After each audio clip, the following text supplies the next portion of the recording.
भाग्य, कर्म और बुद्धि में सबसे महान कौन?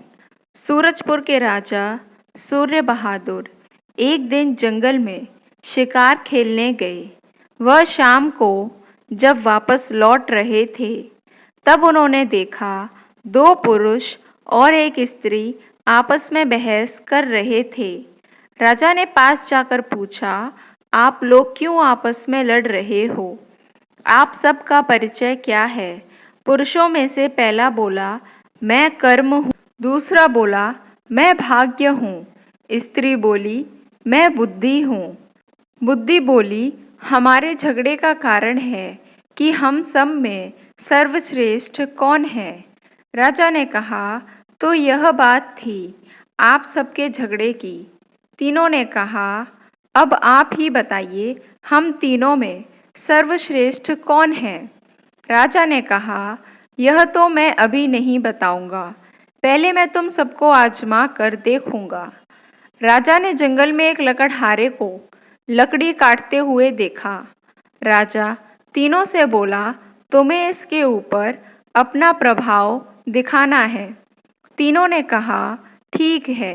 राजा ने कर्म से कहा, आज से तुम अपना प्रभाव दिखाना शुरू कर दो। एक हफ्ते बाद हम इसी जगह फिर मिलेंगे। कर्म ने लकड़हारे पर अपना प्रभाव दिखाना शुरू कर दिया। लकड़हारा अपने उत्साह से लकड़ी काटता था। लकड़ी इतनी ज़्यादा होती कि वह एक बार में नहीं ले जा पाता। लकड़हारा जब पहले से ज़्यादा लकड़ी काटने लगा तो कर्म खुश हो गया।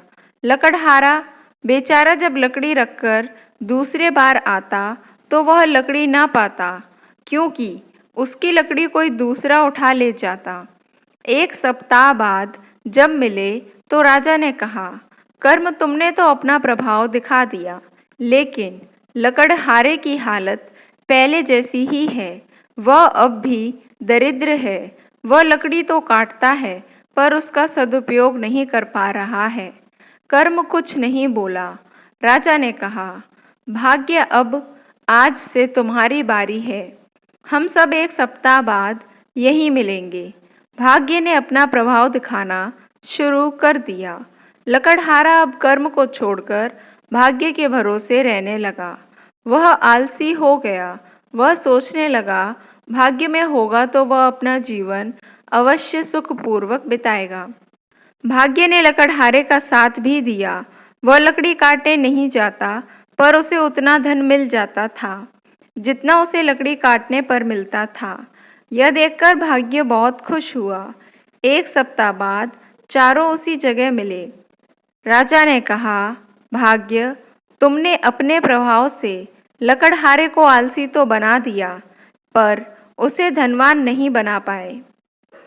तुमने उस पर वो कृपा दृष्टि दिखाई, यह तो लकड़हारा पहले ही कमाता था। राजा की बात सुनकर भाग्य कुछ नहीं बोला। राजा ने स्त्री से कहा, यानी कि बुद्धि से, आज से तुम्हारी बारी है। एक सप्ताह बाद हम यहाँ मिलेंगे।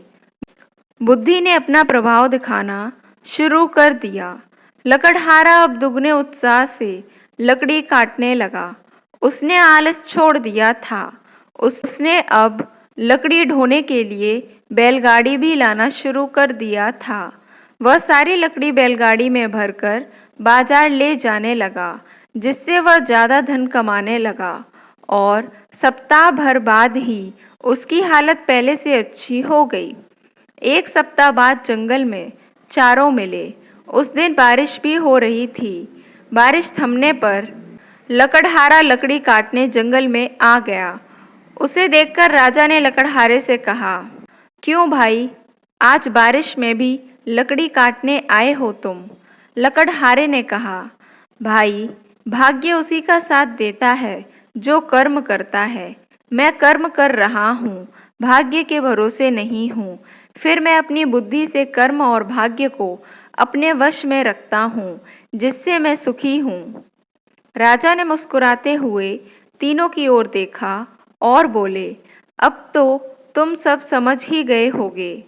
तीनों ने कुछ नहीं कहा और नतमस्तक होकर चल दिए। लकड़हारा फिर लकड़ी काटने में जुट गया और राजा शिकार खेलने चल दिए।